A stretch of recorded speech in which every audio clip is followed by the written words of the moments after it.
Voici un deuxième type d'exercice qu'on pourrait vous demander dans le processus 3 de géométrie analytique, à savoir la longueur d'un segment, ou deux segments de manière générale. Si on vous demande la longueur de segment qui était abaissée depuis l'origine perpendiculairement à une droite de type 2x moins 5y plus 3 égale 0. La première chose à faire pour se faire une idée de ce qu'on demande, c'est de faire un schéma. Et donc ici, j'ai transformé l'équation sous forme implicite en forme explicite. Et j'ai tracé à peu de choses près notre droite avec une pente de 2/5 et une ordonnée à l'origine de 3/5. On nous demande donc la longueur du segment entre l'origine, qui se trouve ici, au point O de coordonnées 0, 0, et le point P, qui est l'intersection entre la droite orange, qui est perpendiculaire à la droite D. Puisqu'on sait que cette droite orange doit être perpendiculaire à la droite D, je sais que la pente de D' est égale à moins 5/2. L'opposé et l'inverse de 2/5. Seulement, je n'ai pas besoin de toute la droite, j'ai seulement besoin d'un petit segment, et donc pour ça, il faut absolument trouver le point P qui est l'intersection entre D et D'.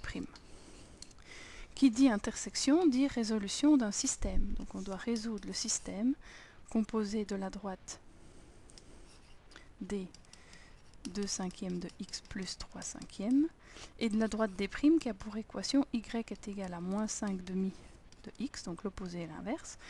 Et je n'ai pas encore calculé, mais en fait il n'y a pas vraiment de calcul à faire, puisqu'on sait que cette droite orange est abaissée en partant de l'origine, donc l'ordonnée à l'origine c'est 0, que je le note ou pas. Finalement, ça ne change pas grand-chose. Et donc, ce système revient à résoudre l'équation suivante. 2/5 de x plus 3/5 est égal à moins 5/2 x. Si on met tout en dixième, on a 4x plus 6 qui est égal à moins 25x. Et donc, 29x est égal à moins 6, ou x est égal à moins 6/29. Si x est égal à moins 6/29, y est égal à moins 5/2 fois moins 6 sur 29, à savoir 30/58. Donc on a le point O, 0, 0, et le point P qu'on a trouvé comme étant un point de coordonnées moins 6 sur 29, 30 sur 58. Il nous reste donc à calculer la longueur du segment OP ou la distance du vecteur OP, ça revient au même, c'est la même formule, c'est-à-dire la racine carrée de la différence des abscisses au carré plus la différence des ordonnées au carré, ce qui nous donne moins 6 sur 29 moins 0 au carré plus 30 sur 58 moins 0 au carré. Vous encodez cela dans votre calculatrice et vous obtenez la longueur du segment recherché.